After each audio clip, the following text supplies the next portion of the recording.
My mother said to my father, she said, honey, will you kneel down with me and say a prayer for our boy so he'll be able to get well? They knelt down by the side of the couch. In the middle of this short prayer, an amazing thing happened. This change began at the top of my head, and it went through my body to the soles of my feet that fast, and I was instantaneously healed. That experience is burned into my mind like it happened yesterday. And as soon as he was done, I said, I'm better. I'm better. And they said, okay, that's fine. Go back to sleep, right? But the next day proved it that I was better. So that taught me a couple of things as a 7-year-old. It taught me that there definitely is a higher power that we can draw upon. And it also taught me that sickness doesn't necessarily have to take a long time to recover from. It can happen instantaneously. And I know that for a fact because it happened to me.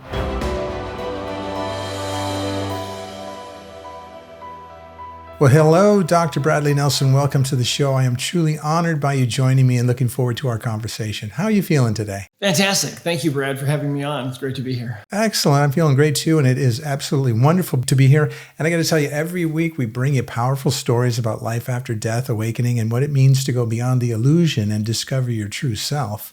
And if that resonates, you'll love what's coming.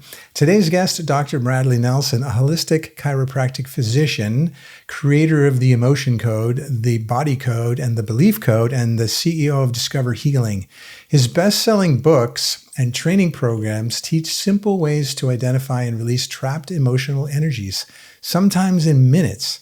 Now, Brad's path began with formative healing in his childhood and teens, a career pivot from computer programming to medicine, and decades of clinic, where he learned to ask the body via the subconscious and saw that emotional baggage was the most common root of pain and dysfunction. We'll unpack the method, real-world cases, inherited emotions, and how anyone can begin. So Brad, hey, I'm Brad also. It is a joy to have you. Welcome to the show. Well, thank you, Brad. It's great to be here. And I'm excited to take the next couple of hours and dive deep into some of these topics. I don't often get a chance to dive this deep unless I'm teaching a live event. Ah, good. Well, hey, feel free to dive as deep as you can. I think my audience can handle it.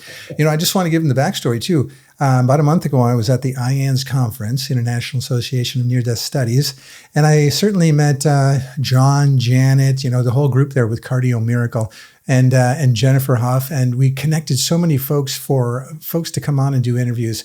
They actually recommended that I connect with you based on their relationship with you for many, many years. And so, it's amazing because, Cardio Miracle is this powder. You mix it in a drink and you drink it a couple of times a day, and it just has all the vitamins and nutrients that you need and nitric oxide that opens it up and makes it bioavailable, which is cool. And, this is sort of like a commercial here, but, they set me up with a web page. So if you go to cardiomiracle.com/Brad, and if you go there, you could think of me or you could think of Dr. Bradley Nelson, I guess, right? It's /Brad.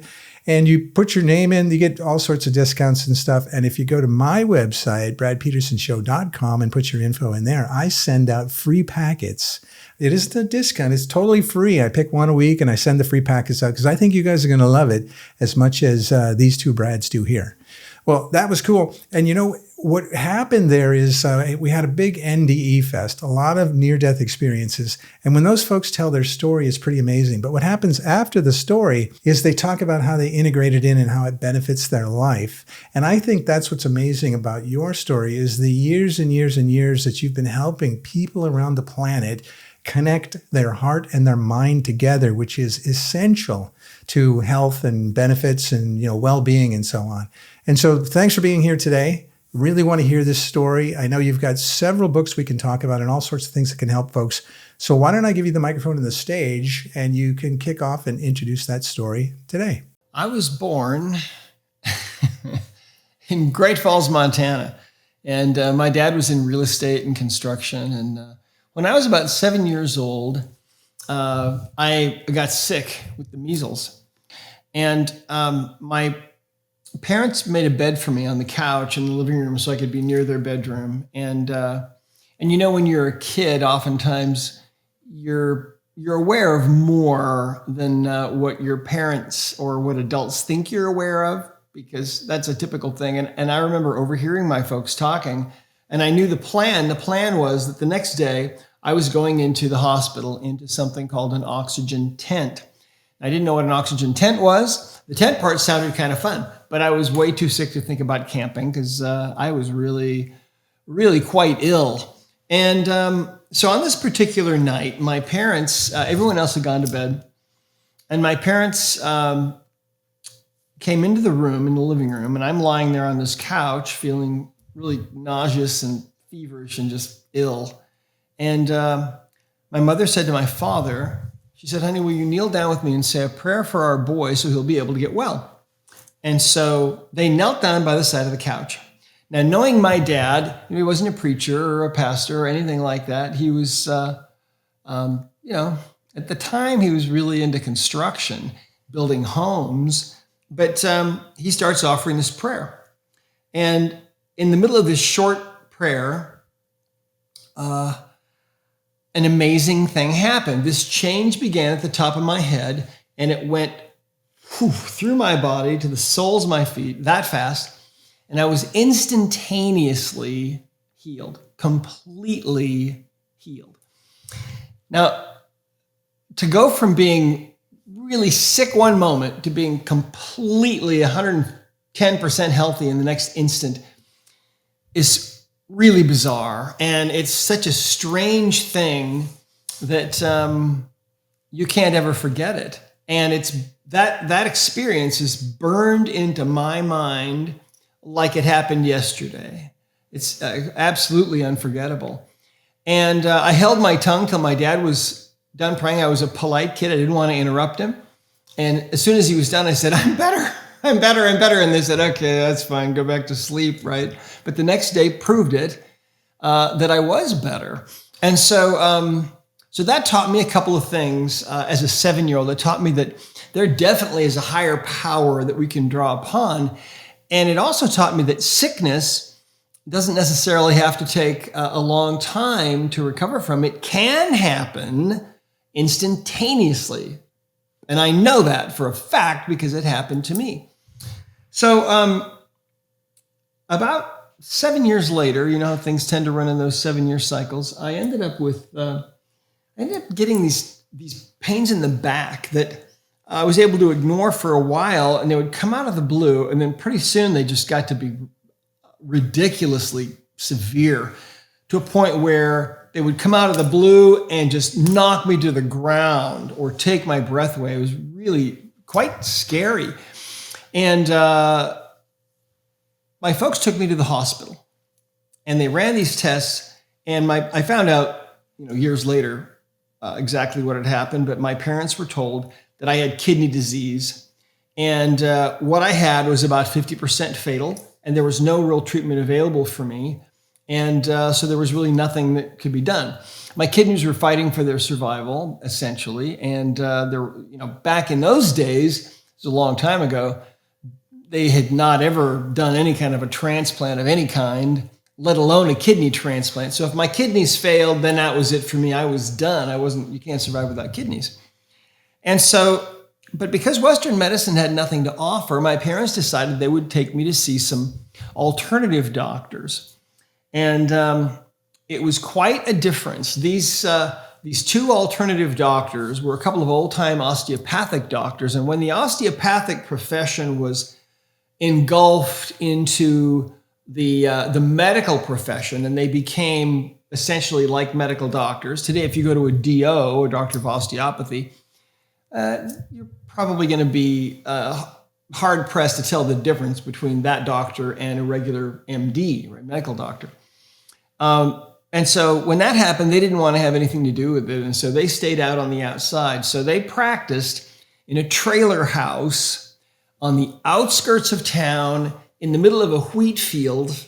I can remember going to their trailer house clinic and having to scrape the mud off my shoes because, literally they were in the middle of a wheat field. But sometimes I remember pulling up there and seeing a busload of people driving away because people would charter buses from other states to go and see these people because they were really amazing healers. Well, they started working on me. And right away, I could feel in my body that what they were doing was just what I needed. And it was like they were turning the lights back on inside of me, and the pains immediately began to be less frequent and less severe.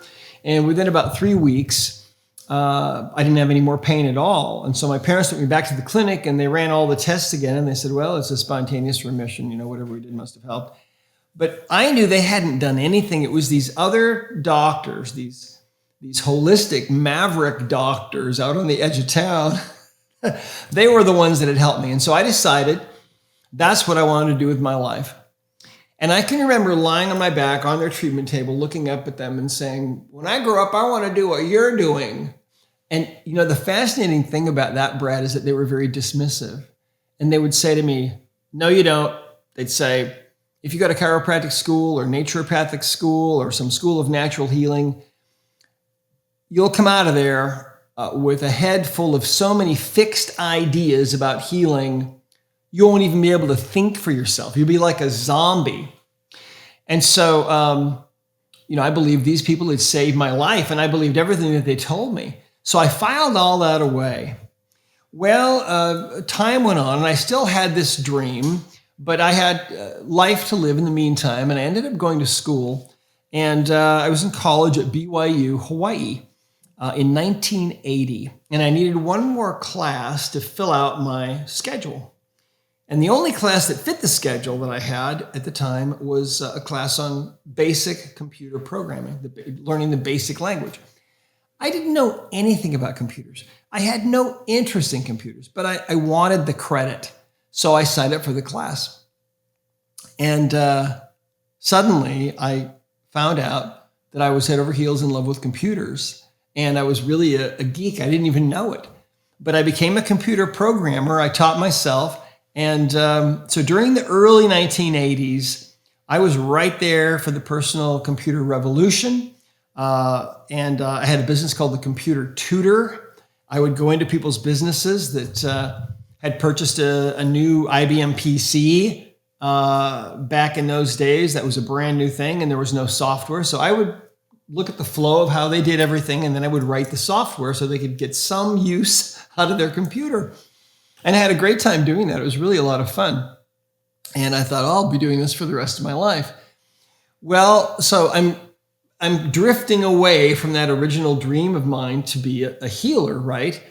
And so I went to school, got married. My wife and I were going to school down in, I guess I was going to school at BYU in Provo, Utah. And I was taking international relations and information systems and so on. And so I'm still really into computers. And I'm about 6 months away from getting my bachelor's and then going directly into the master's program in business. And I was going to get my MBA and be in business for the rest of my life because I was so into computers, couldn't think of anything else. And so it was the winter of 1984-85, December 1984. My wife and I went back home to Montana, where I'm from, of course, and we were sitting around the fire talking to my parents. And my father, totally out of the blue, asks me this question. And the question was, he said, are you sure that you don't want to go to chiropractic school? It seems like a great career, and you've always wanted to do that.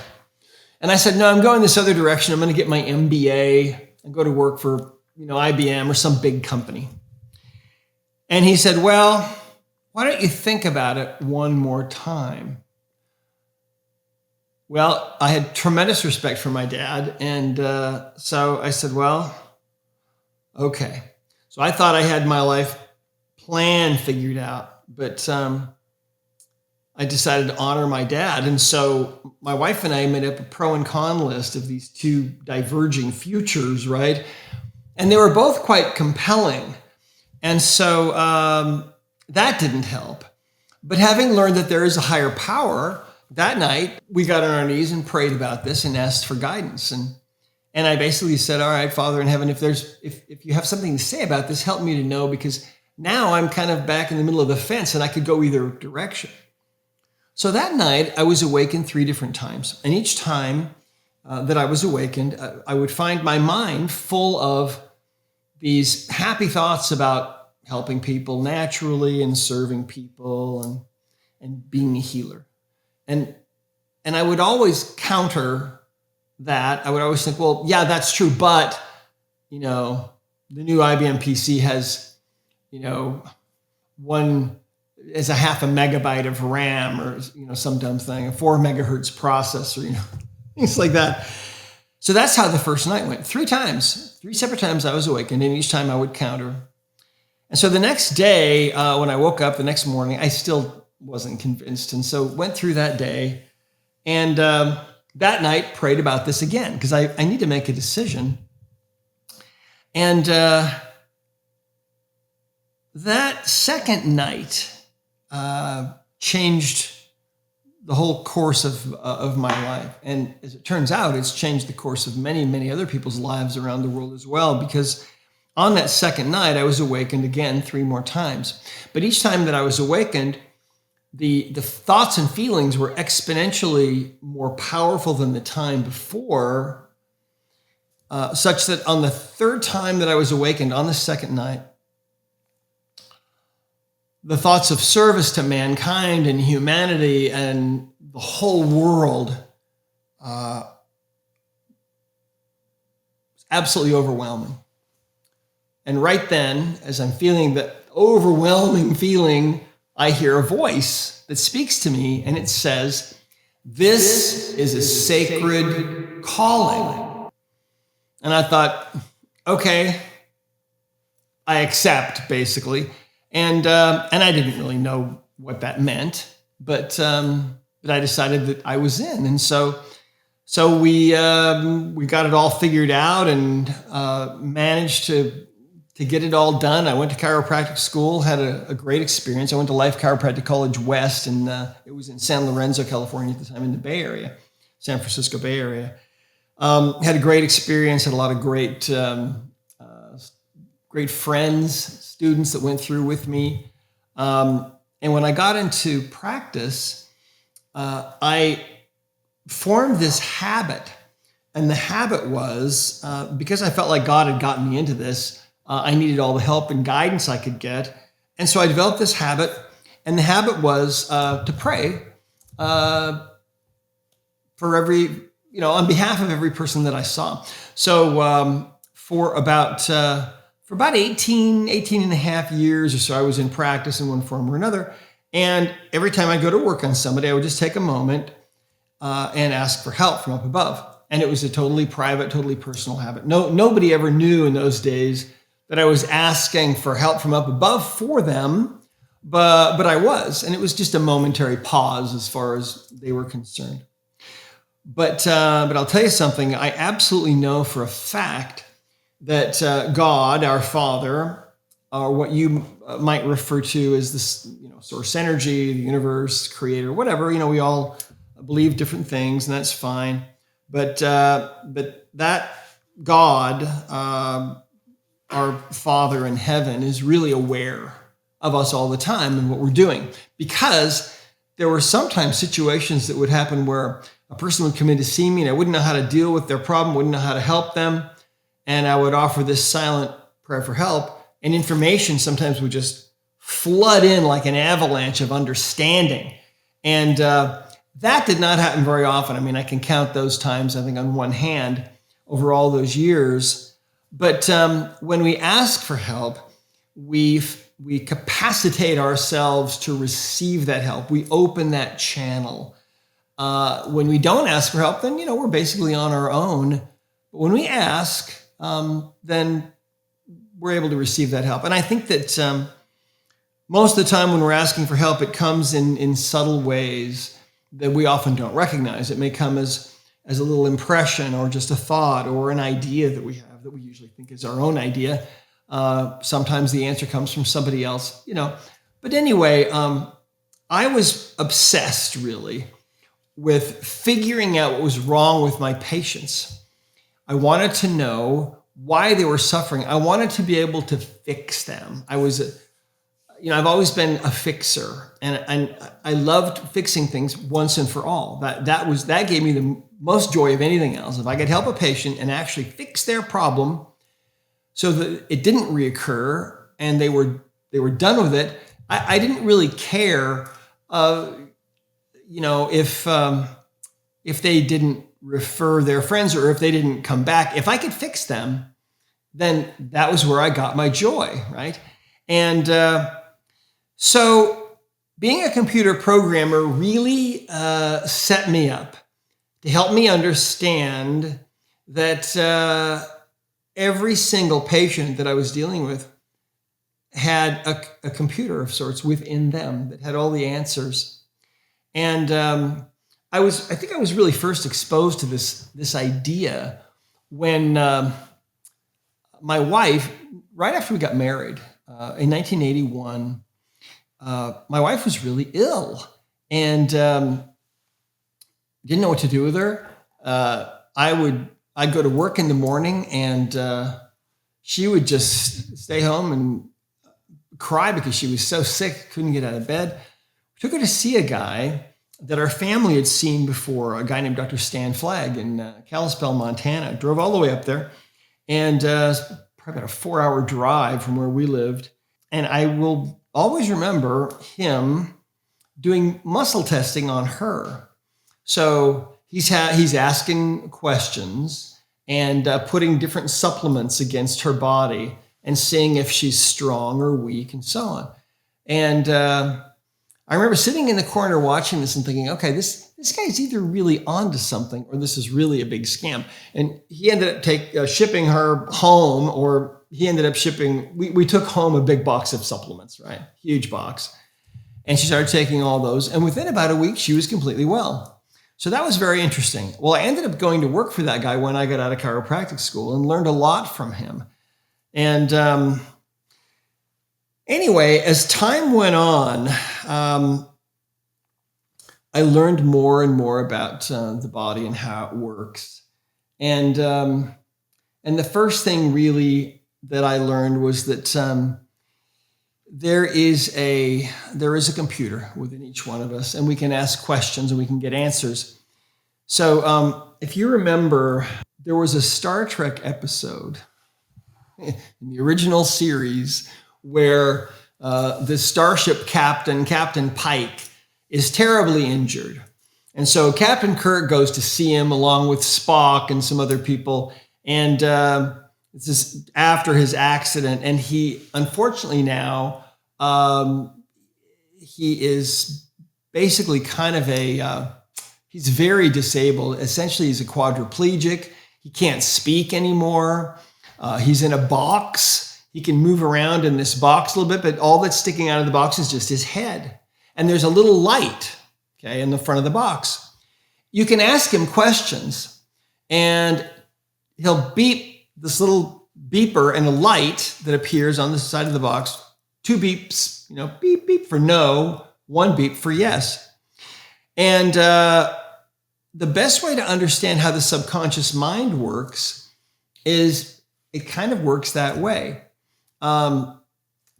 So, for example, if you think about your phone, okay, here's a smartphone of mine, right? My smartphone.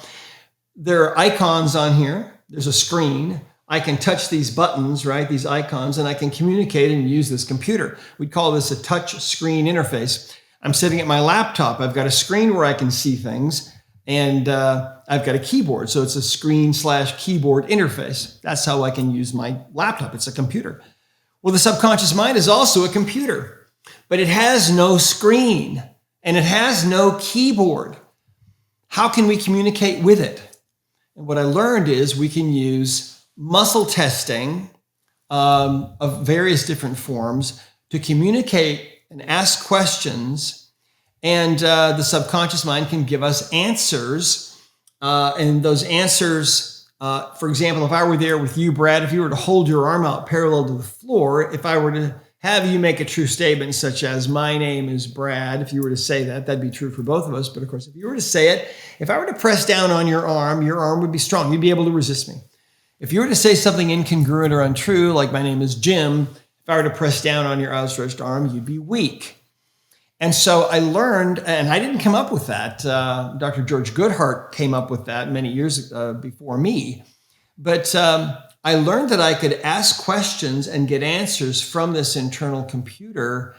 And that was really the secret of my success, because having had all this computer programming background and having it gradually dawn on me that each person within them has this computer that has all the answers about what's really wrong with them, was such a game changer. I remember actually in chiropractic school sitting one day in the back of my neurology class and listening to our instructor talking about how the brain is a computer. And at the time, I was putting myself partly through school by programming the admissions office computers. So I'm sitting in the back of the room thinking, wow, the brain is like a computer.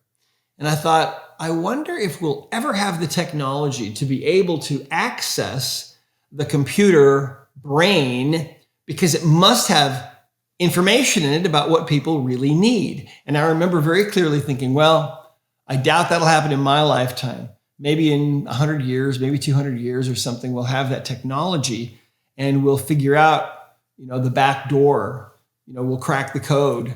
Little did I know that that's what I was going to spend the whole rest of my life doing.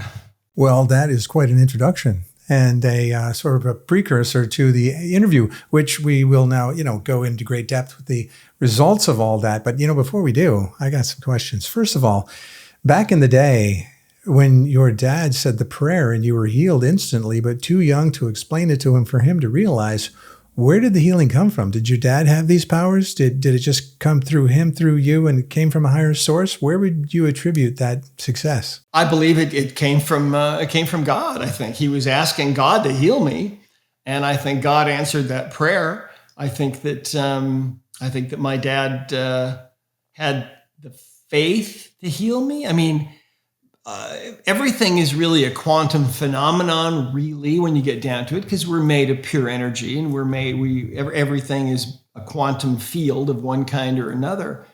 And so, but I think that when my dad was asking for that help, I think that needed to happen. It needed to be part of my life plan and trajectory. And so it lined up and it happened. Does it happen every single time? No.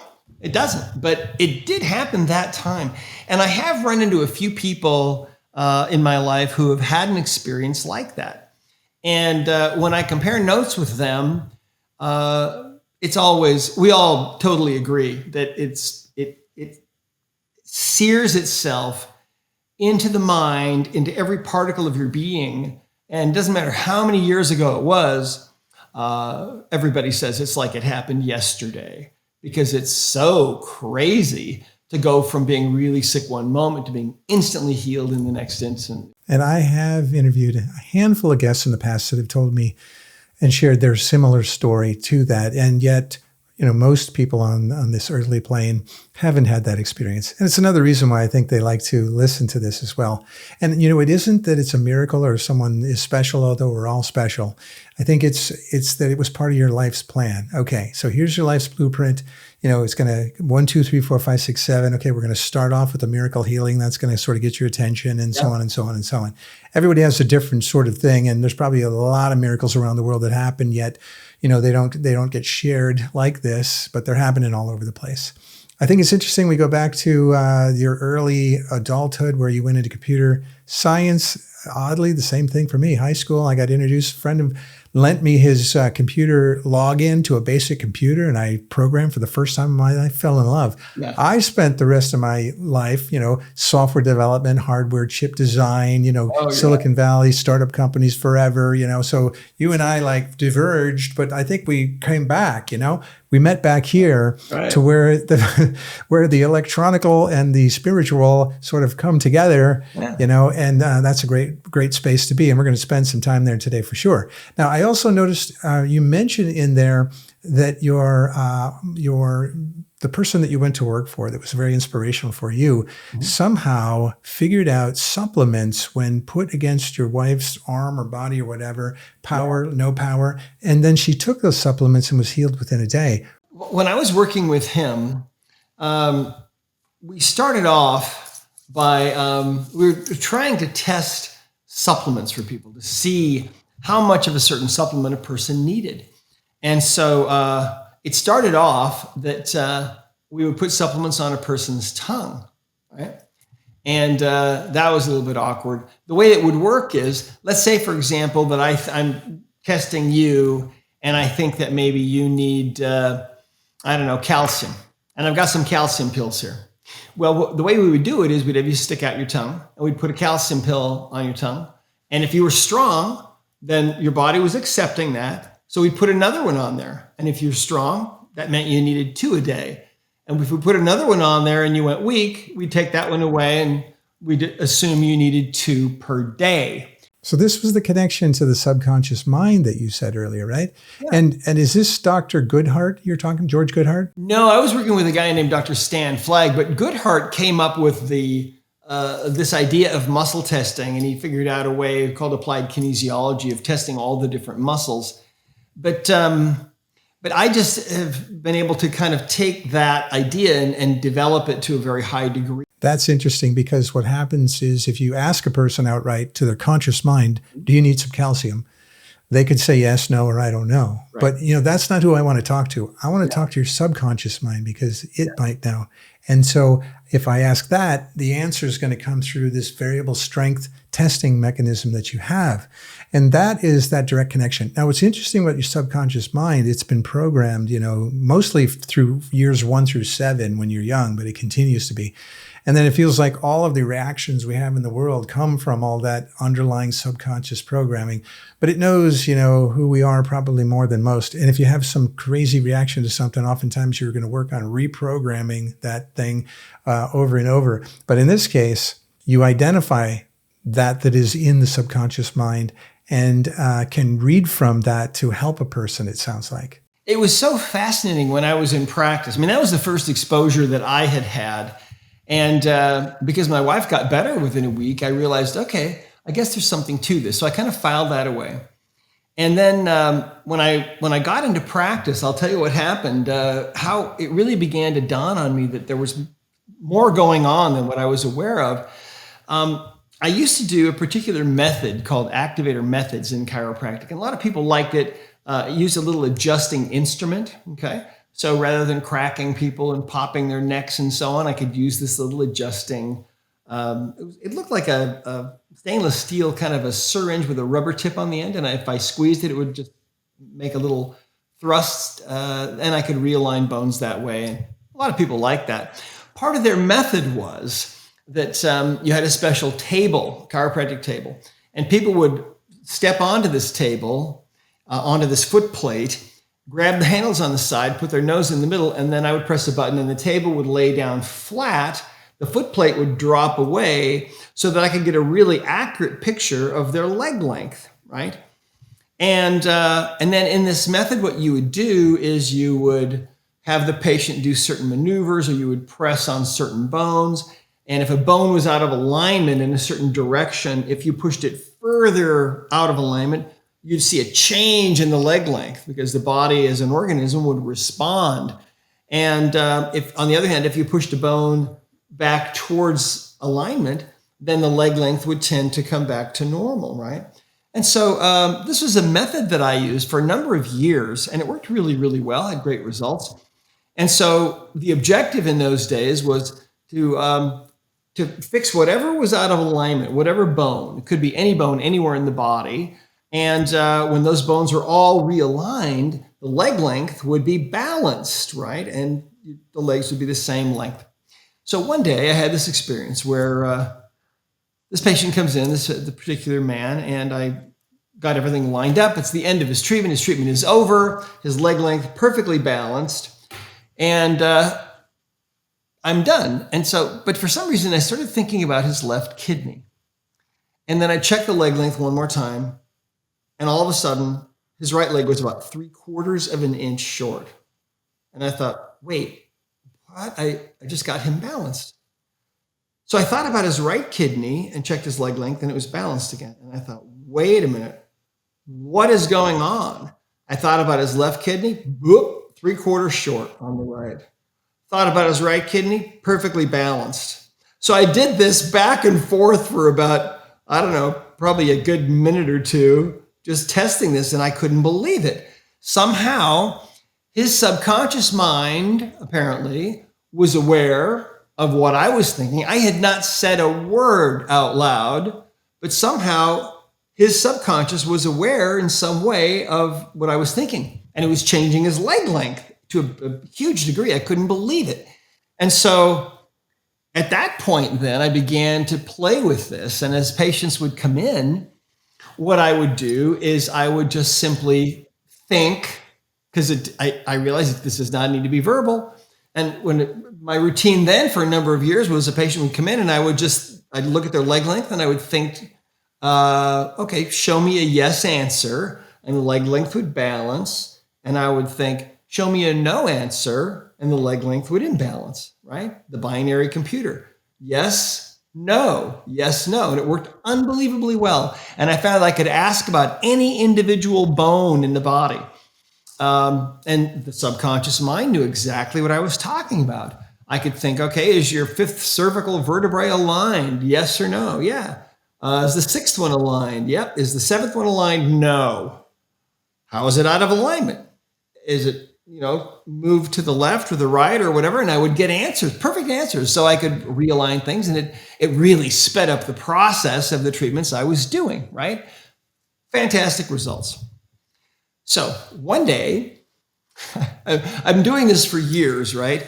And then one day this guy comes in, and I've seen him before. He comes in for a regular routine visit. He's face down on the table, and I look at his leg length, and I think, show me a yes, show me a no, and I could get no action at all out of his leg length. Now, that was the first time in years that I'd seen that, and I thought, what is going on? I tried it again. I got no answer out of his body at all. And I looked up, and it was the first time I actually noticed what was on his back. He's wearing a t-shirt, this white t-shirt, and on the back is this big decal about this big around, about the size of maybe a big dinner plate.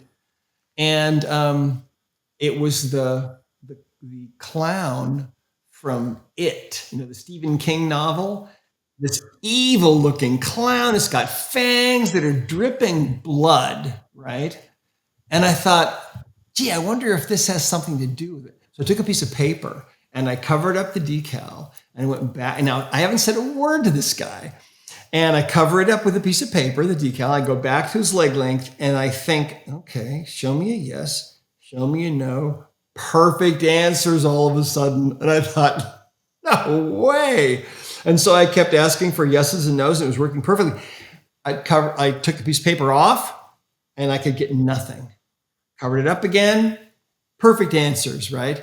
And so after a few minutes of this, I said, look, here's what's going on, okay? And it was so far outside of his box. I said, I think that this thing that's on your back, I think is maybe putting out some kind of negative energy. I don't know, but I think you might want to think about it. And he never came back. I mean, he was gone. Well, that's too bad. It's interesting because you're connecting to his subconscious, which is telling you yes or no. It was almost like your subconscious was being distracted by that crazy clown thing, so it couldn't talk to his, because maybe it's your subconscious that's talking to his subconscious. And with the clown, it distracted yours, who knows? But I guess if your recommendation to him is to get rid of the t-shirt, he thinks he needs to go somewhere else, because how could it possibly be that? He didn't know for years, you've been doing this and you could prove it to him. But, I get it. Every once in a while, there's a casualty to this experience. Somewhere between his subconscious and my subconscious, that t-shirt was interfering, whether it was interfering on his end or my end, I don't know, but it was definitely interfering. So as time went on, I learned more and more about working with the body. I had a patient that came into me one day who had she was in a car wreck, and she had pain from the base of her skull on the left side all the way down to her shoulder. And it was about a 9 on a 0 to 10 scale. And it was not going away. And so I was working on her, using regular chiropractic and adjusting things. And everything seemed to be fine. I mean, the pain was so persistent. I sent her next door. We were right next door to an MRI center. And her neck images came back absolutely textbook perfect. So I was really kind of at a loss. Well, back in those days, I was just beginning to learn about asking questions of the subconscious mind. And so I thought, okay, maybe there's something else going on here because the bones are all fine. They're all aligned perfectly. So I started asking questions and, of course, asked for help too. And a little whisper, I think, came in that said, why don't you start asking about things besides bones? And so I started asking, well, is there something else out of alignment besides the bone? Yes. Oh. Is it an organ? Yes. Oh, okay. Well, let's see. Is it the brain? No. Is it the right lung? No. Left lung? No. Heart? Yes. So these answers are coming through, right, on her leg length. So her heart is out of alignment. So in this accident, apparently, her heart became just slightly misaligned. I mean, I don't think there's any way you would have been able to discern it from x-rays or CAT scans or anything else. Probably just a millimeter or something. More really of an energetic imbalance than anything else. But using the muscle testing, I figured out exactly how her heart was misaligned. It had misaligned slightly forward and slightly at an angle. So after figuring this out, what I did is I put the heel of my hand on her, right in the middle of her chest, on her sternum, and then just gave a little bit of an impulse in just the right direction, right? And suddenly, instantly, this pain that she had had for 4 weeks, incessant, 9 on a 0 to 10 scale, instantaneously gone, right? Instantly. And I thought, wow, that's unbelievable. Asking questions really does seem to work. And so as time went on, I asked more and more questions on a more routine basis. And because I was a nerd, right, a geek, I always had a computer there with me in my office. And as I'm building a mind map, really, as I'm finding new things, I'm trying to figure out where they go in this organized structure of the body.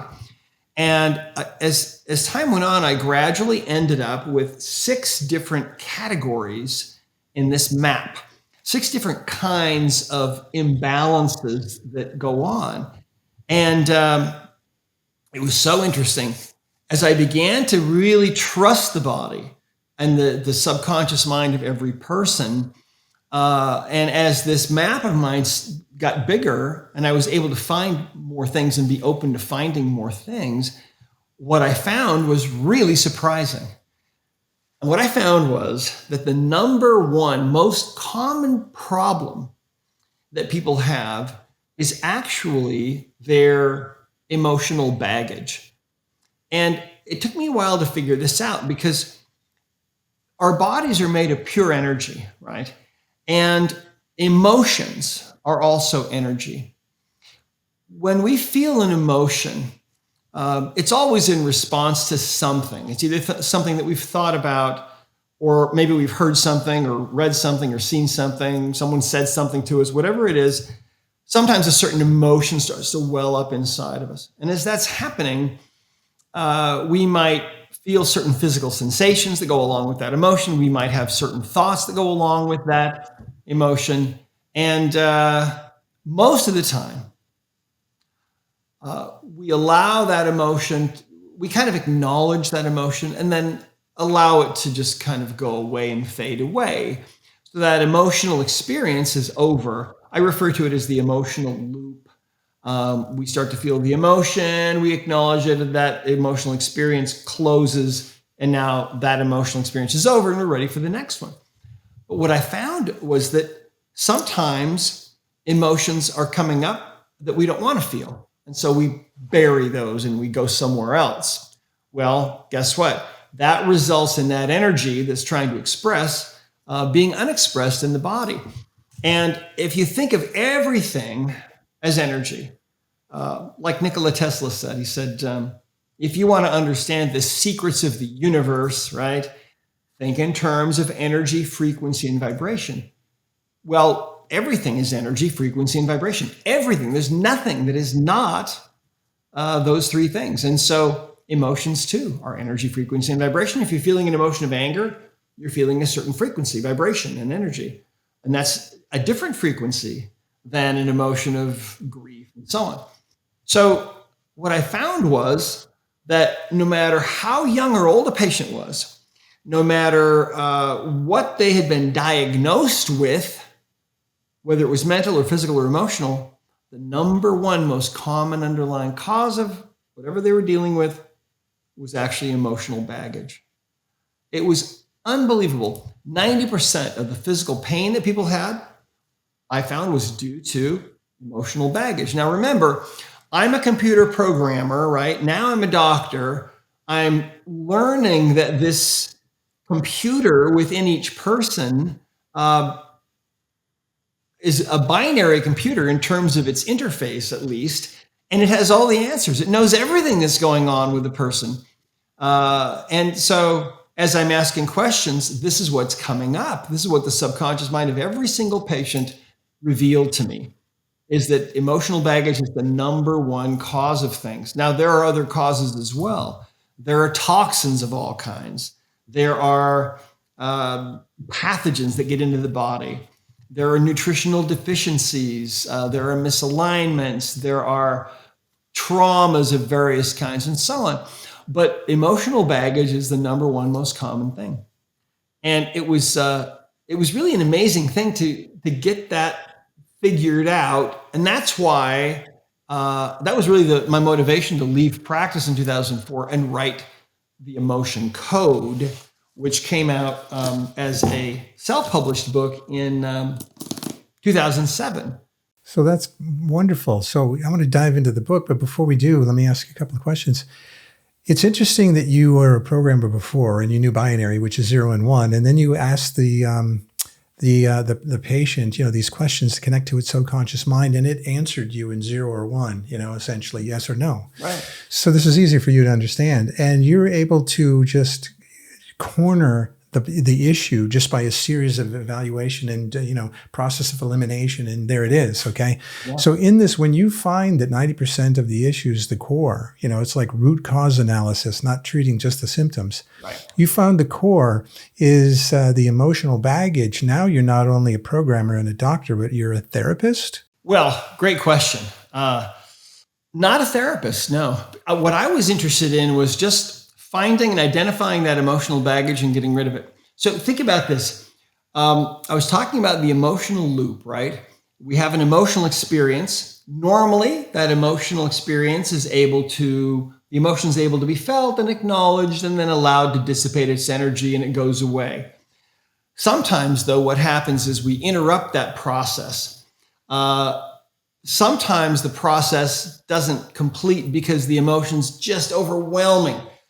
Your partner asks you for a divorce, or someone suddenly has been terribly injured or died, or who knows. Lots of things happen to us that are too intense to process. That will result in that emotional energy being stuck in the body. And we call this a trapped emotion. And a trapped emotion is an energy from about the size of a baseball to about the size of a cantaloupe, and they can lodge anywhere in the body. That's one circumstance, if the emotion is really overwhelming. Another one is if we bury the emotion, right? We don't want to feel it. And so it's not allowed to express, and it needs to express, and it hasn't been able to. So now that energy is kind of suspended in the body. The other circumstance happens to us probably all too often, where an emotion's coming up for us and we decide, you know what? Yeah, I'm feeling a little resentment, and by golly, I'm going to feel even more resentful, and I'm going to get really upset about this. And so we enhance the emotion artificially. And, I think a lot of the time in those cases, we end up feeling kind of embarrassed for flying off the handle or getting so upset later. But, we've all done it, right? And so those three situations will tend to result in the emotional energy getting trapped in the body. So I was not interested in being a therapist. I was just trying to find these energies. And what I found was that it's pretty easy to identify them. In fact, in the Emotion Code, I was able to put together a chart of emotions. The chart looks like this. It consists of 60 emotions divided up into 2 columns and 6 rows. And what I found was, and this is also very very interesting, but it's part of this. I did not ever need to show anyone what was on the chart. I could simply ask someone who had never seen the chart, either through leg length testing or muscle testing of some kind, if there was a trapped emotion contributing to a certain problem. And if the answer was yes, I could ask, is it in column A or column B? And somehow their subconscious mind would know that. So that information is out there in what Sheldrake would call the morphic field, where that information is, it's out there in the universe. It's all out there. In fact, Rupert Sheldrake did this. He actually wrote a book called Dogs That Know When Their Owners Are Coming Home. Just as a quick aside, they wanted to figure out, some dogs are always at the window or the door when the owner comes home. When does the dog go to the window was the question. And some people said, well, the dog goes to the window or to the door when it hears the owner's car coming down the road because dogs have super hearing. And other people said, no, the dog has kind of a clock in its head. It knows what time the owner comes home. So what they did is they actually did this study on dogs, and they put video cameras on these dogs, very carefully timed everything. What they found was that no matter what time of the day it was, the moment the owner, no matter how far away the owner was, the moment the owner started thinking about coming home, that is precisely the time that the dog would get up and go to the door or go to the window. How did the dog know? Well, it's the morphic field, Sheldrake calls it, where all this information is basically in the energy around us, and fascinating stuff. He's a very brilliant guy. And you can call that morphic field, it goes by different names. In our religion, we refer to it as the light of Christ that fills all the inner spaces of the universe. Other people call it the database of all that is, the Akashic records. Call it whatever you want. But anyway, what I found was that the subconscious mind within us is a computer with no screen. And how does it communicate to us? Well, it can communicate through binary testing and getting a yes or a no answer directly. But the number one way that the subconscious mind communicates to us is through the symptoms that we experience.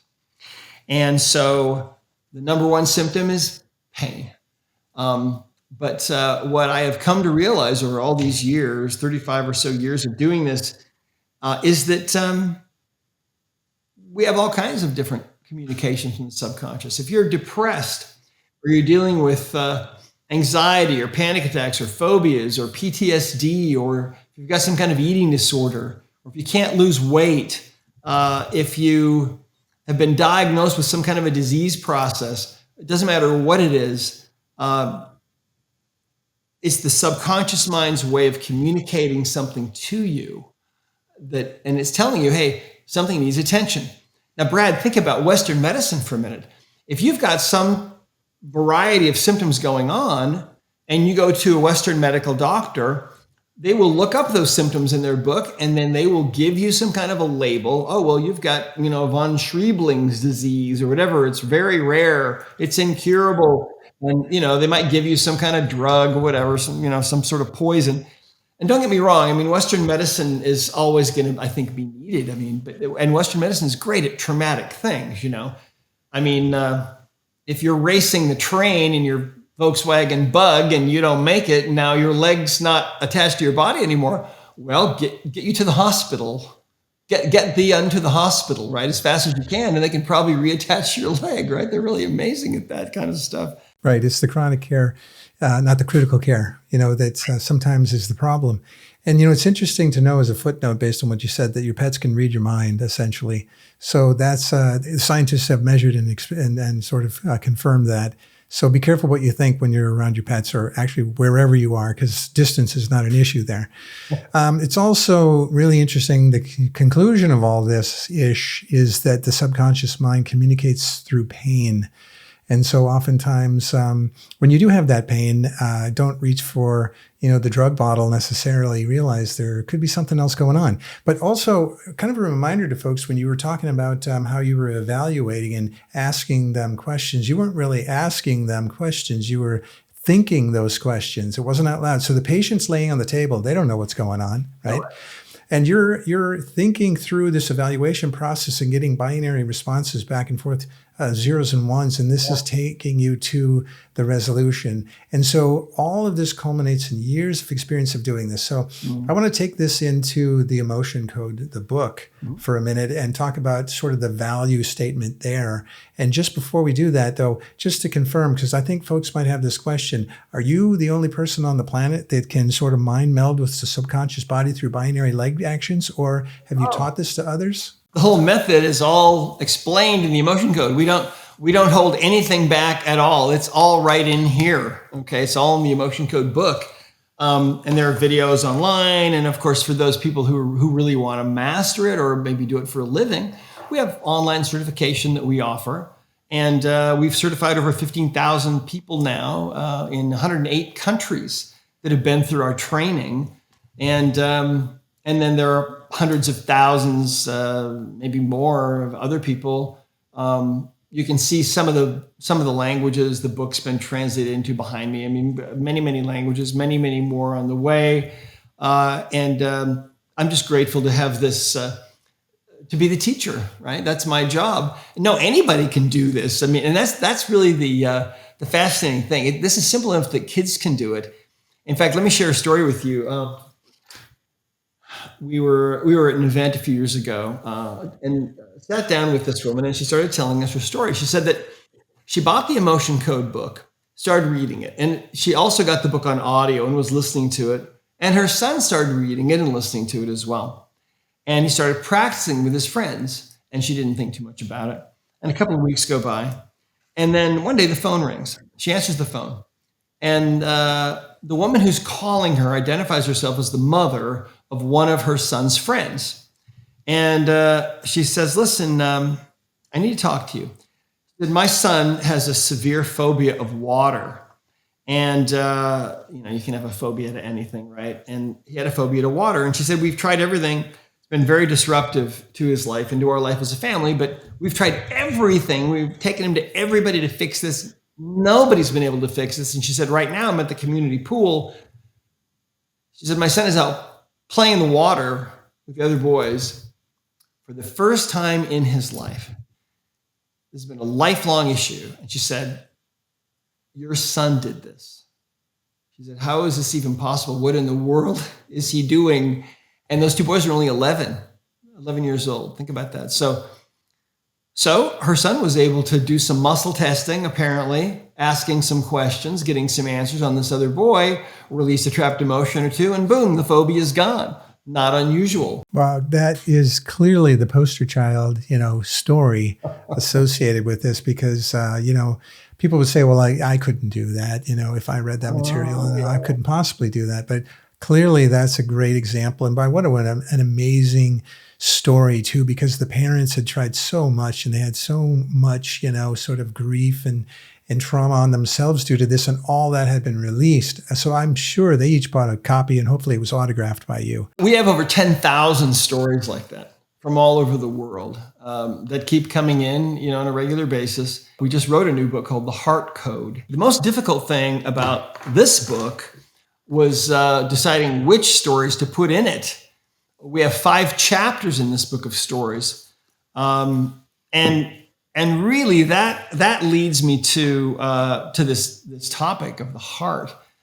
I like to think and say that we're living in the age of the heart. It's so interesting because ancient societies believed that the heart was the seat of the soul and the source of love and creativity and romance. And they believed the heart was really the core of our being. Well, in the West, we've never given any credence to those old ideas, from ancient times. If anything, we've just thought, well, those ancient peoples were so poetic, it was just poetic license. The word heart's mentioned almost 1,000 times in the Bible, in scriptures like, as a man thinks in his heart, so he will be, right? Or another one is, the Lord looks not on the outward appearance, but the Lord looks on the heart, right?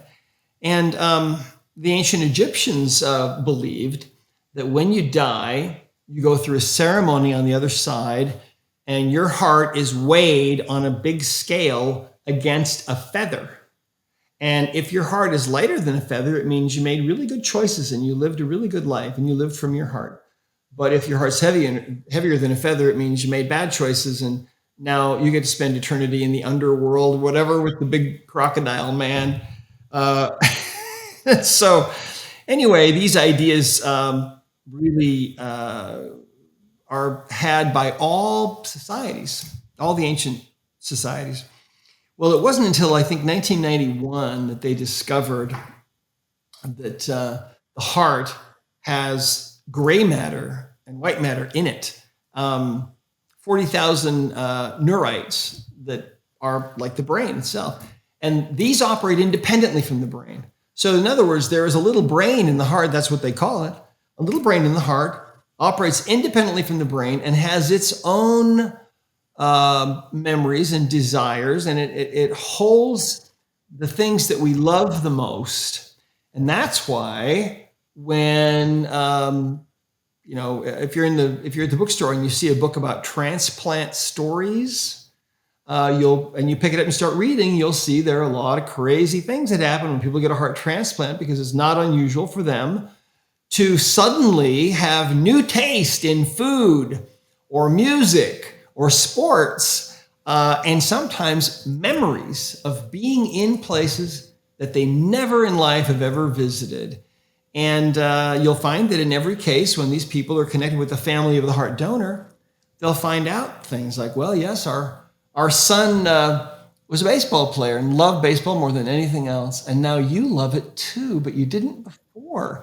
That's really weird. Or things like, our daughter visited Paris every chance she could. It was her favorite city in the world. And now you have memories of being in Paris, but you never in your life have ever visited there.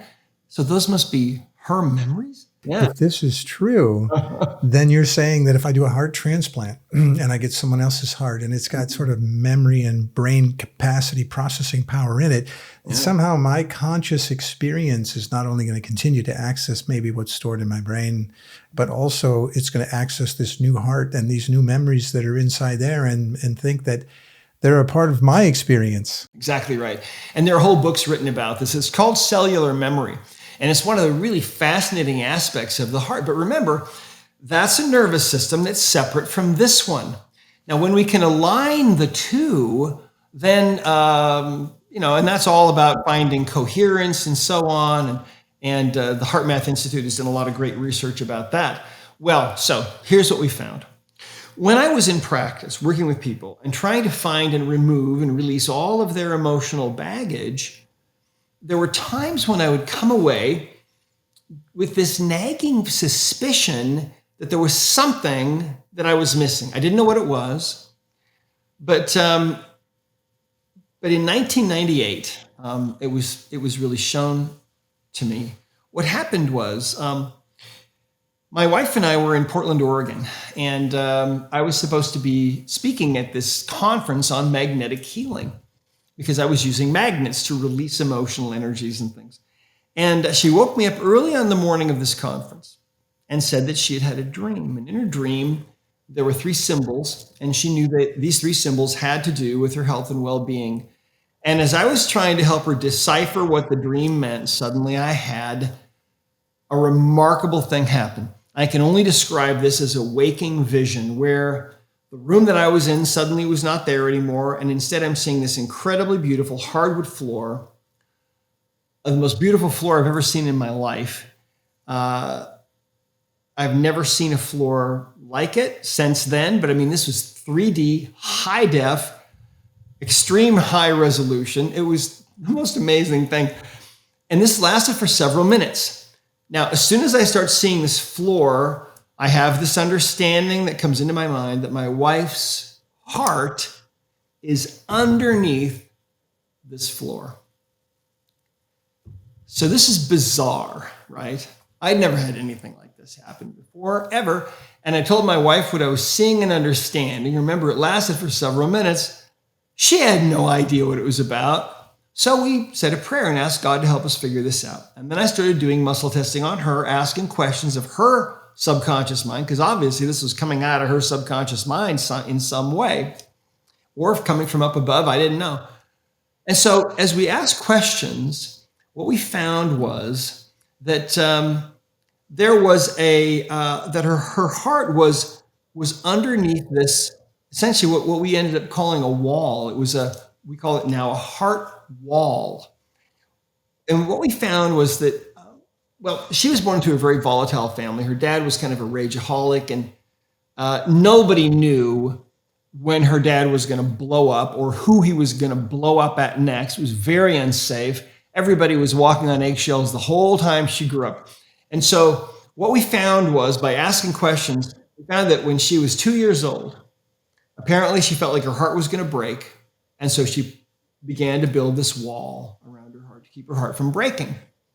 And the price that she paid by having this wall was easy for her to feel negative emotions, hard to feel positive ones.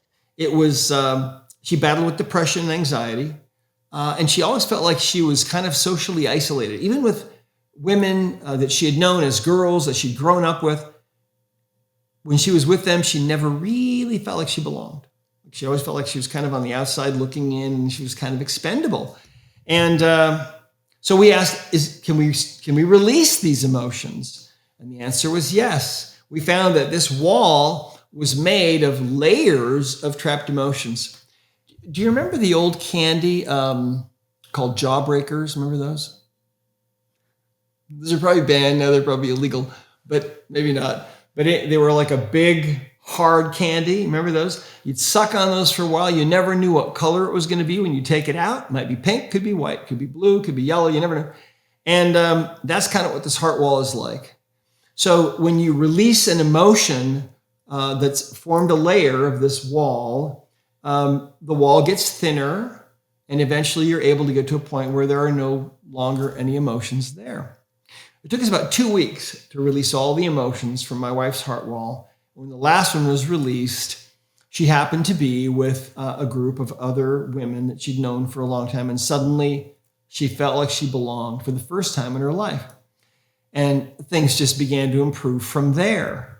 One of the very next people that I saw, you see what happens to us is that the ancient peoples believed those things about the heart, that it was the seat of the soul and the source of love and creativity and all those other things because of what they observed. They observed that when a person's really feeling deeply hurt or really deep in grief, it's a physical sensation right here. It can feel like there's an elephant sitting on your chest, or like you can't breathe if someone's really hurting you or you're really deep in grief. Now, on the other hand, they noticed that maybe you're at a performance and you're listening to someone singing, for example, and they're singing beyond their natural ability, and their heart is just vibrating. Your heart begins to resonate too. And if you look around at that point, you'll see lots of people with their hands over their hearts and tears in their eyes. And that's because that person's heart is resonating with yours, and you feel it, see? Because in that case, you're feeling a really high vibration instead of a low one. So the ancients understood all of this, and so that's why they believe these things about the heart. One thing I want to ask there, though, is it feels like the trauma that you experienced in your life, sequentially, you put another layer of armor over your heart, Right. to protect it. So it could be a jawbreaker, an onion metaphor, Onion. layers of armor, all sorts of different ways to do it. And when you pull all that away, now you've made yourself more vulnerable, but now you might just be in a world where it's okay. You're in a world of unconditional love and just amazing emotional experiences that are great. And especially those that make your heart grow the way you said, just like, Dr. Seuss's The Grinch, The Grinch Stole Christmas, his heart grew 3 times that day. And then he picked up all the toys and brought them back to the girls and boys. Right. It's interesting how the heart is really used everywhere to signify that same sort of thing. Yeah. So this is then the basis behind your book. Now, the new book, Heart Code, is that out now or to be out? It's going to be available soon. You can pre-order it on drbradleynelson.com, drbradleynelson.com, and And you can do your Christmas shopping there and then actually get a remote session from one of our practitioners. Oh, good. So it'll be released by Christmas. It's coming out on the 2nd of December. Now, and let's fill in the blanks because you've got the emotion code, the body code, the belief code, and the heart code. Or is that all four? The belief code is not a book yet. It's a level of certification. It's our 3rd level of certification. So let me explain it. In the emotion code book, there's one chapter about the heart wall, and we teach how to find and get rid of the heart wall in the emotion code book. We also teach how to find and get rid of the heart wall in the body code book. And in the body code book, we talk also about the 6 different categories of imbalances that cause all of our problems, including emotional baggage. When the emotion code book first came out in 2007, there was one chapter on this phenomenon of the heart wall. And the chapter was called The Walls Around Our Hearts. And we knew, my wife and I knew when the book first came out, that eventually we needed to write another book just about this phenomenon because it's so powerful. We had to get the body code book done first. And so now finally we have the heart code book. We wanted to write another book just about this phenomenon because it is so unbelievably powerful and so incredibly important that we needed to shine a spotlight just on this. So it's been just the most fascinating thing. I never in my wildest dreams would have imagined that the subconscious mind will put up a wall around the heart to protect the heart from being broken. But 93% of people have put up this wall, okay? And so they're walking around and they don't know it, but they're energetically handicapped in certain ways. It interferes with your ability to really give and receive love easily. It interferes with your ability to really create the life that you want, because I believe the perfect blueprint for your life lies within the heart. I actually believe the heart is the seat of the subconscious mind, really. Well, it makes perfect sense. And before, when I said, you're a programmer, a doctor, and a therapist, you're actually not a therapist. You're actually something almost even better than a therapist, because a therapist could work with a person for years and never remove the wall around the heart. Right. They don't know that it's there. They don't know that that is the tactic that could be used to alleviate that issue. The therapist might go in circles. The person might not benefit. And maybe some of them do. I don't know. But maybe some of them don't. But in this case, you're suggesting that the body code, the emotional code, the new book, the heart code, through these, you're demonstrating not only that you've done this for years, but how you can train and teach people these skills for them to do it themselves. Yes, absolutely right. Yeah, anybody can learn how to do this. And in all 3 books, we teach whatever it is you need to know. We're not holding anything back. We don't hold anything back, for example, from certification, but the certification is just a way for people to really get practice and get better at it and have some rails to run on. But you can learn how to do the whole methodology right from the book itself. And that's what we wanted for the world. We want this to go to the whole entire world. Including the 11-year-old boy that helped the other 11-year-old boy. Right. But let me ask you this. It sounds like it's a book for teachers. It's a book for folks that want to help someone else. So there's an object and a subject. And so can you get the book yourself and help yourself? You can absolutely use any of these methods on yourself. And we teach you how to do it on yourself in all of them. So the heart wall, that, and I can't really even call it a discovery. It was shown to us. And then we began finding that lots of the patients that we were working with had this heart wall phenomenon going on. In fact, one of the very first people that I saw was a woman who came in to see me because she had neck pain on about a 9 on a 0 to 10 scale. And she'd seen a couple of other doctors for it. They hadn't been able to help her. So as I'm talking with her, she tells me that she's 38 years old. She's a nurse. She tells me that she has not dated in 8 years and she's never going to date again. And so I said, well, why do you feel that way? What happened to you? She said that 8 years before, she was really deeply in love with this guy that dumped her and broke her heart. And that was it. She was never going to date again. And so when I tested her, I found that she had put up a wall around the heart. there were 3 layers, like the layers of an onion, 3 layers, 3 emotions wrapped around her heart.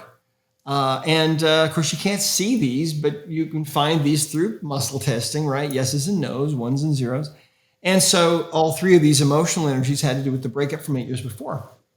So when I released the last one, and this probably took, 5-6 minutes is all, when the last emotion was released and the heart wall was gone, suddenly the neck pain that had been a 9 was 0. Boom, instantly, right? And so she was thrilled because that's why she came in. And she didn't come back for 3 months. And I'll always remember this. I was standing in my hallway in my office and I saw her. She had just walked in. And I remembered her immediately because she was the only celibate woman I'd ever met. And I said, "Hey, how are you? What's going on?" She said, she said, "My neck's been fine since I was here." But she said, "You cleared that heart wall for me. And that really works." She said, about 2 weeks after I was here, I found out my childhood sweetheart has been living right around the corner from me for almost 8 years. And we're dating and we're in love. And I think he's going to ask me to marry him. And I just thought, wow, I thought you were celibate. But think about that. Her childhood sweetheart living right around the corner for 8 years. She never ran into him in 8 years till suddenly that wall was taken down. I'm telling you, she was never open to it, before. It's the most fascinating thing. Every year when I was in practice for all those years, my office manager and I would pull out all the files of everybody that we hadn't seen over the previous 12 months.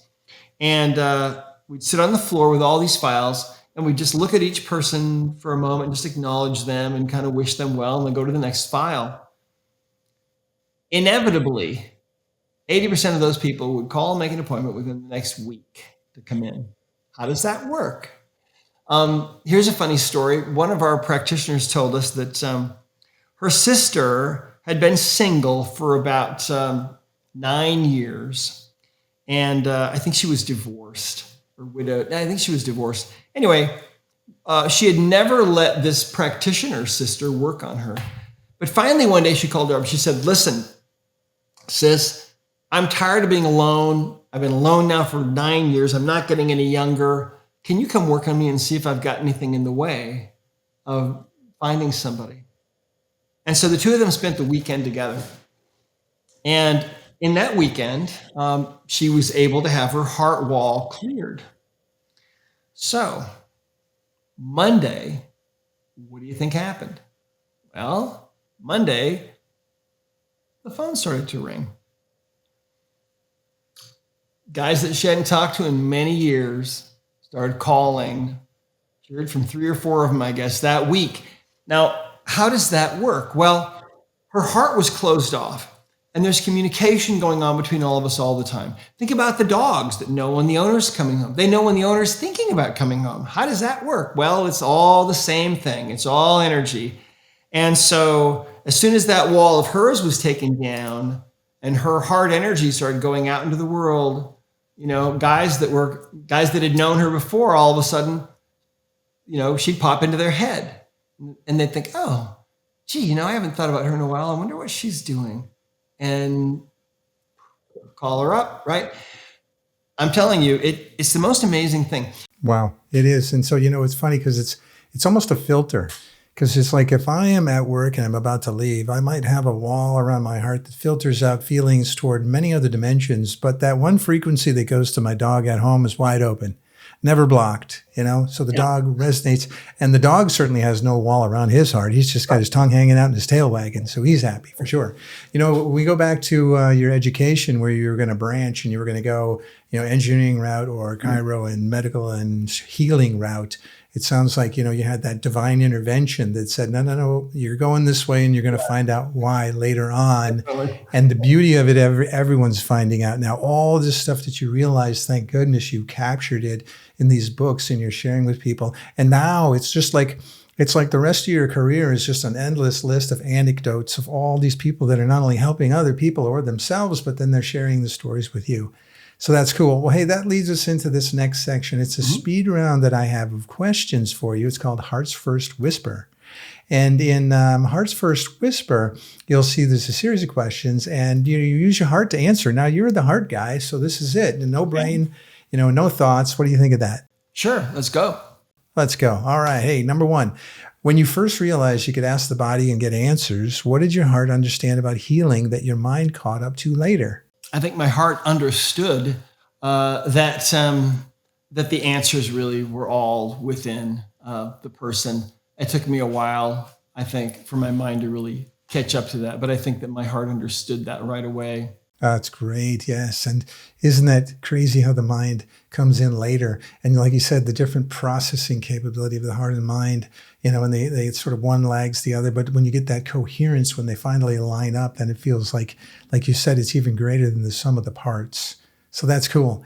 Number two is you've said emotional baggage shows up as the most common root issue in the clinic. What pattern do you see when pain vanishes and a personality softens right after a release? Oftentimes what happens is when we release emotional baggage from people and their pain goes away, often there is a personality a change that takes place. And one of my favorite examples of this was a man I worked on many years ago who came in to see me, and he was really in severe pain with his back. He was about a 9 on a 0 to 10 scale, 9.5. And as I was testing him and asking questions, what I found was he had a trapped emotion of anger that dated back 20 years before. And he immediately knew what it was about. And he was wrongfully accused, basically, of cooking the books for this company he was working for. And there's nothing quite like being wrongfully accused of something. He was completely innocent. So he was really furious about this, and justifiably so. But the energy of that anger was too much for him to process. And so the energy became trapped, and it ended up in his low back. So 20 years later, he's got this severe pain. So I released that trapped emotion. The pain level went from 9 to 0 instantly. And he's walking around and bending this way and that way. And he's saying, where did it go? It was gone. And a few days later, he came back in to see me. And he said, my back pain still is gone. But he said, I have to tell you about something. He said, when I came in here, I had another problem I didn't tell you about. He said, basically, for as long as I can remember, I've been a rageaholic. He said, I'm always yelling at my wife and my kids. I'm just wired really tight. And he said, I've been to anger management a few times. I've had to go. It hasn't really helped me. He said, but since you released that emotion of anger from me, I feel really different. He said, things that used to set me off don't set me off anymore. I just feel kind of relaxed and kind of peaceful. And he said, how did you do that? And at the time I said, well, I don't really know.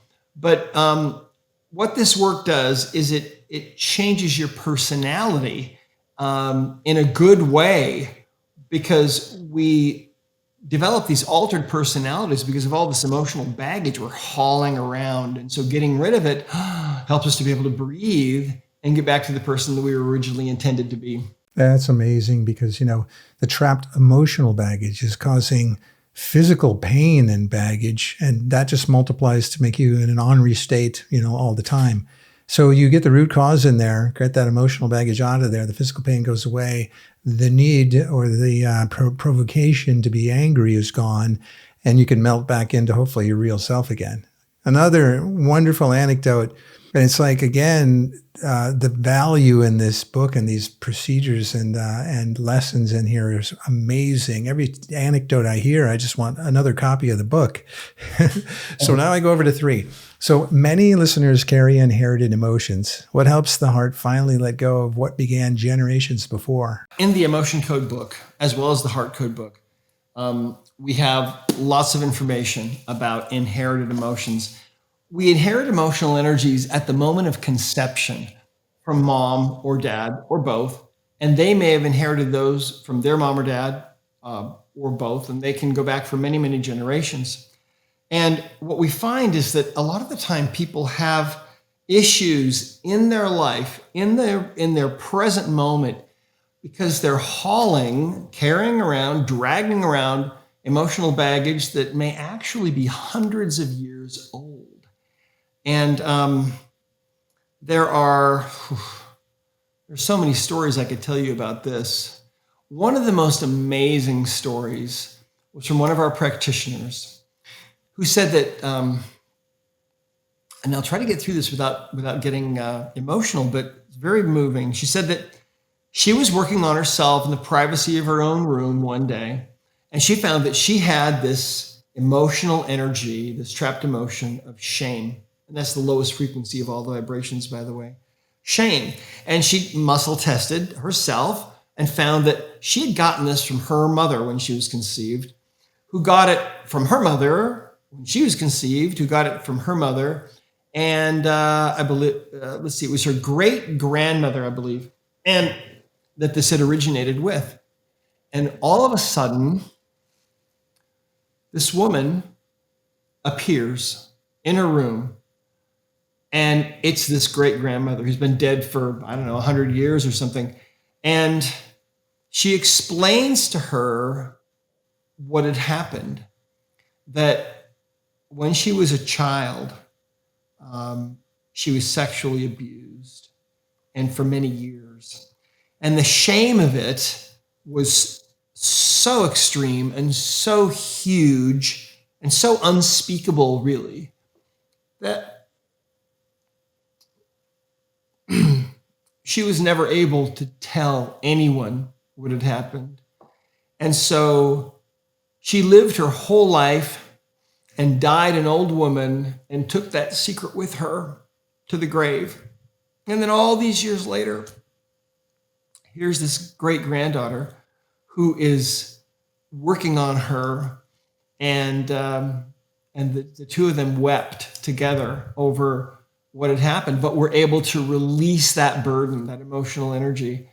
We see people who have money issues, and sometimes it's because some ancestor was thrown into the poorhouse. And so that energy is passing down the line, and you're still carrying that burden. One of the fascinating things about this work is in quantum physics, one energy can exist in an infinite number of places at the same time. And so when we find an inherited emotion, it's really only one energy that's being shared in this kind of strange quantum physics kind of way. So when it's released from one person, it releases from everybody, living or dead. And I used to believe that when you die, you don't take any burdens like that with you. But apparently you do, because we have seen it over and over and over and over again. So it's a fascinating thing. And so getting rid of that energy not only frees you, but if you've got children that inherited it from you, it will release it from them. And if they've got kids, it'll release it from all of them and all the ancestors all the way back. So it's one of the most powerful aspects of this work, and it's explained very well in the emotion code and in the body code and in the heart code. It's in all three books. I was thinking at first it was sort of a DNA transfer, and it was kind of a physical thing, and who knows if that's part of it or not, but it sounds like it's also a bit of a karmic thing, also potentially conscious. And so, because you're saying if one can release all that, the rest can benefit from that release too. So many dimensions to this. That's very powerful. That takes us to number 4, which is you discovered 6 categories of imbalance. When your heart leads the session, how do you discern which category to trust first? Well, that's a great question. We trust the subconscious mind, and we allow it to choose. So it kind of depends on what we're working on. Let's say, for example, that I'm working on you, and maybe you have some kind of physical or mental or emotional issue. If we're asking something geared towards that issue, for example, let's say that you've got liver issues. Well, we might say, okay, is there an imbalance that we can correct or help you with that is contributing to your liver issue? And then the subconscious, and then we would simply ask, well, is it on the left side of the chart or on the right side? Oh, okay, it's on the right side. The subconscious mind will always have something in mind. These methods are kind of like playing charades with the subconscious mind in a sense, because you're asking questions, trying to determine what the subconscious mind is already kind of thinking. And so you never know where you're going to go. It's always different. But it actually is very simple and very fast once you learn it. In fact, the youngest person that we know of to use the body code successfully was only 5 years old, a little girl in Mexico City. And her mother was a practitioner, and this little 5-year-old girl would use her mom's iPad and just tap these icons and go through it just totally by intuition. And then she'd bring the iPad to her mother and she'd say, "Mommy, Daddy has this." And I guess she was always right. So, wow. Are you saying there's an iPad app that comes with it? there's an app for the body code, yes. And the emotion code is in that app as well. It's a 30-day free trial, $29 a month after that. And that's available on Google and the Play Store and also Apple. Well, that's nice. And now we go into number 5, which is tell us about a moment when prayer or high guidance changed a session's outcome and what it taught you about humility and healing. We have a daughter. Our youngest daughter is 25 years old. When my wife was pregnant with her, she was really suffering from morning sickness. And she was begging me at one point to help her. And I started thinking about all the things that I had tried for patients over many years, none of which had ever really worked. And so I said a prayer, and essentially this was the prayer, and it was just a silent thing. I just said, "Father in heaven, if there is a better way for me to help Jean with this morning sickness, please help me to know what it is, because nothing that I have ever used has ever really worked. In the name of Jesus Christ, amen. As a Christian, I pray in the name of Jesus Christ." And immediately this answer flowed in, and it was almost whimsical. The answer was, "Well, you'd feel pretty sick too if you had this new life growing inside of you, especially if your brain wasn't connected to it." And that was the answer. And I thought, so it's a connection problem. And so I started asking questions of my wife's binary internal computer. Is this fetus connected to your brain? No. Okay. So I just swiped a few times. When we release things, we use the governing meridian, which, we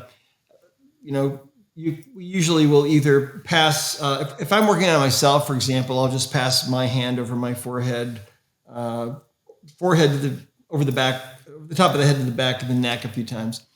And so if I'm working on somebody else, I'll just pass my hand down the back, right in the middle of the spine, down the governing meridian. So I did that a few times with an intention to correct that. And is that corrected now? And the answer was yes. Okay. Well, let's see. Is your brain connected to the umbilical cord? Yes. To the amniotic fluid? Yes. To the placenta? No. So we found that there are really these 4 different parts, and you have to connect things both ways. But the moment I was able to reconnect all those components to my wife's brain, instantly, the morning sickness was gone. Instantly. Now, a few days later, it started to come back again a little, and I rechecked her and had to make a correction. I had to work on her one more time, and boom, that fixed it. And every woman that we've ever worked on with morning sickness, we've been able to help since then. And so, that led to a whole bunch of different understandings about the spirit within us and the connection to the physical body, and how sometimes trauma or intense emotional things can actually put your spirit out of your body to some degree. We know that if the spirit leaves the body completely, you're dead, but your spirit you can be mostly dead. to paraphrase, was it Willow or one of those shows? Anyway, so it led to a whole bunch of different understandings. And that taught me that, when we humble ourselves enough to ask for help, then that help can come. When we feel like we don't need any help and like we have all the answers and we're all that, then we're on our own, because that's what we want. We just want to be on our own. Oh yeah, no, don't close the door to help. I would say take the hinges right off the door and remove the door and Yeah. welcome help constantly, always, for sure. Oh, yeah. Well, that takes us to number 6, which is if someone suspects a heart wall, what does the first crack in that wall feel like from the inside? 93% of people have put up a wall and they don't even know it. But if you think back on your life to a time when maybe you felt like your heart was going to break, you might have to go back a long way. Maybe it's from a divorce many years ago. Maybe it was from your parents' divorce. Maybe you used to cry yourself to sleep at night when you were a kid, right? There's no specific age limit on this. And, it's interesting because it affects different people differently. Sometimes when that wall is taken down, changes happen immediately. Sometimes it takes time. A lot of the time, for a lot of people, they first notice how other people are reacting to them. And I have to share one of my favorite stories about this is from a woman who lived in Manhattan, and she worked in a building in downtown Manhattan. And when the weather was decent, she would walk to work every day because she lived and worked in Manhattan. And every day that she walked to work, there was an old man sitting on a bench, and she would pass him every time she'd go to work. And he never once looked up, and he was always just kind of in his own world, never acknowledged her. They never spoke a word, never made eye contact until the day after her heart wall was removed.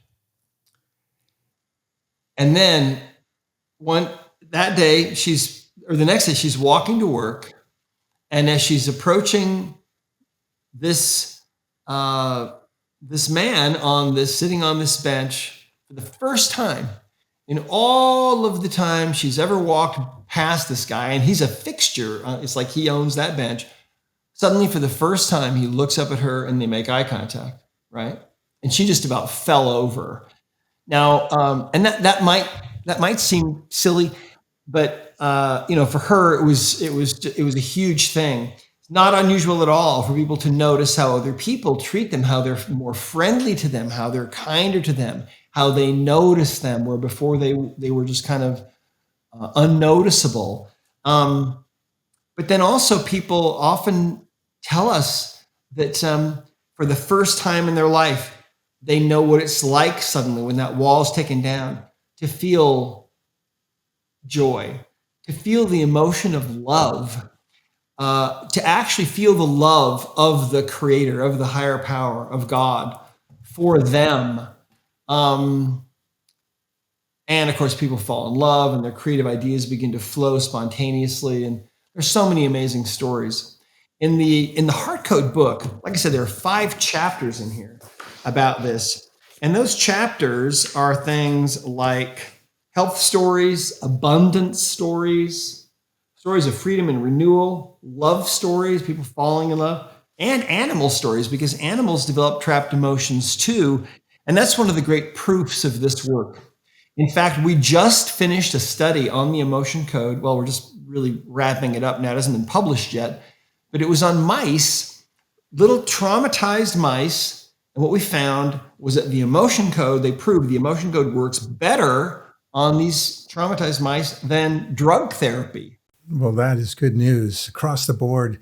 If that's the case, not only on people, but on their animals too. So that's, and to avoid drugs, there's side effects oftentimes with drugs. It doesn't sound to me like with emotion code, there are any side effects associated with this procedure. Yeah. So that's always a big plus too. Now, hey, this takes us to 7, our final question, which is for a listener at home tonight, what exact 5-minute protocol would you have them try to lighten one trapped emotion step by step? Go to our website at discoverhealing.com. You'll find something called the immersion path.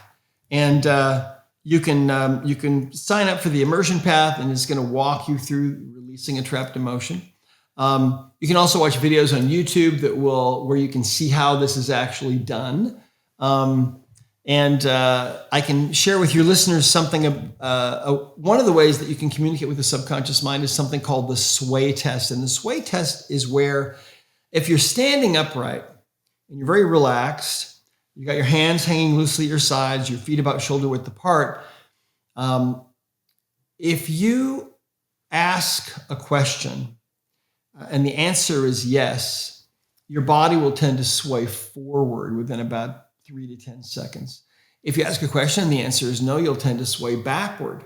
So one of the things that you can do is you can ask a couple of questions. You can ask, do I have a trapped emotion that needs to be released? And don't force it. Allow your own subconscious mind to just manifest that. And it's kind of it's almost a little bit spooky because the subconscious mind will kind of take control of your body and you'll move forward for yes, backward for no. And you can also ask, do I have a heart wall? And if you do, and chances are you probably do, your body will begin to move you forward for that one too. And so you can look online for the emotion code chart that looks like this, and you can just do a search for that, and you can find these. There are, I'm sure, probably millions of them on the web, and you can use that chart. If you get a yes answer, do I have a trapped emotion, for example, then the next step would be to ask, okay, is this emotion in column A or column B? If you get a yes answer to one of those, that means it's not in the other chapter. It's in that column. It's in that column that you get a yes on. And then what we do is we ask, okay, let's say the emotion's in column A. Then the next question would be, is it in an odd row in column A? And if that's a yes, it means it's in row 1 or 3 or 5 in column A. If it's a no, it means it's in row 2 or 4 or 6. And then you ask, okay, well, let's say it's in 2, 4, or 6 in column A. Is it in row 2? You might sway backward. So is it in row 4? Maybe you sway forward. And then you could ask, okay, is it anger? Maybe you sway backward for a no. Is it bitterness? Maybe that's a yes. And so you can identify these emotions that way. And it's a pretty simple process. Really, once you learn how to do it, you can release a trapped emotion in about a minute or so. Yeah, that's a pretty cool procedure. And process of elimination sort of mathematically reduces the matrix down to the smallest possible part and zeroes in on the yes, the no, the issue that you might be having. So, I really think that the emotion code and the body code and then the heart code and all of these are so valuable to folks that I would say this. I would say go on to bradpetersonshow.com, put your name in there, submit it. Check the button and remind us that you're sending this about the emotion code, and I will send you a free copy of the book. Okay? I love this. While I'm ordering mine, I'm going to order 2, and I'm going to order 1 for you. So I'll get a bunch of names next week, and I'll draw from those names. I'll pull a name out, and I'll see which way I sway. And if I sway forward on your name, that book is in the mail. So I just love it. Now, so Brad, how can we sort of round this all out with some sort of summary? It's kind of a takeaway, but kind of wrap things up in a nice bow. I believe that the earth can be thought of as being in labor in a way. There's a whole new world that's coming, a world that's going to be dominated by unconditional love, where people are living from their heart instead of from their head. All the great teachers, I think, throughout history have all been trying to teach us to live from the heart. And even today, if you graduate high school or college, somebody's probably going to tell you really should follow your heart, right? The problem is 9 out of 10 people have got a wall. And so taking down that wall is so important, not only for your emotional and mental health, but also for your physical health, because the heart is communicating to all those organs and glands all the time, to the whole body. So, we've been in this really interesting kind of phase of mankind's existence where we have basically given up. We've abrogated our own capacity and our own knowledge in most cases. We've given up our ownership of our health to other people in white coats, and we've trusted them. And since COVID happened now, that trust, of course, for the vast majority of people around the world has been broken or is being broken. And people are realizing, Western medicine, pharmaceutical industry doesn't necessarily have my best interests in mind, right? And so these tools now, the emotion code, right? The body code, and the heart code are really designed to make you into the healer, to give you back your healing ability, which I believe belongs to every man and woman and child that's ever been born in this world. We have the ability to help each other, to heal each other in most cases. Now, if you break a leg or something, or you've got some kind of life-threatening thing, well, by all means, go to the doctor, go to the hospital. But most of the time, most people don't need that level of care. They don't need something dramatic. What they need is to just find out what imbalances are going on in the body and release those so they can be totally healthy. These bodies of ours are divine. Each person's body is literally, I believe, a temple that houses the eternal spirit within us. And these bodies are perfect and are capable of being completely healthy all of our lives if we can figure out what things are in the way. And that's what this work is all about. It's all about teaching you how to find out what's in the way so you and your loved ones can be absolutely, totally healthy. Nice. Well, this has been a fantastic podcast, man. I can't thank you enough for this for sure. I think the takeaways on this, the homework assignments, the research folks can do as they can look for your chart online as well as grab a copy of your book or the audibles as well is definitely the way to go. So thank you for that. Well, thank you, Brad. Thanks for having me on. It's been a lot of fun, and we covered quite a bit of ground. Oh, yeah, we do. Totally appreciate it. I just remind the viewers, today we traced a path from instant healings and intuition to a step-by-step way of working with the subconscious to clear emotional and energetic blocks. And if this resonated, you can explore, as we talked about, the emotion code and the body code and the belief code and finding training or practitioners through Discovery Healing. And keep an eye on the heart code that's coming up for deep work around heart walls and connections for sure. So I heard December 2nd, I think that'll be out. So make sure you get over to your favorite book sale website, whatever that might be, and pick that one up. Yeah. So all the links to everything are in the description. And, remember, your body keeps the score, but it also keeps the answers inside, right? And sometimes the smallest release changes everything. So let's all learn these practices and help ourselves and help those that are around us. And if Brad's insight moved you, please like, subscribe, and share, and leave a note of how this made you feel in the comments. I get in there and answer all the comments, and I love that. And if the episode spoke to your heart, today's a heart day, right? Pass it along to someone who could use a little light. And until next time, keep questioning, keep exploring, and go way beyond the illusion to discover your true self. Take care, everyone, and bye for now.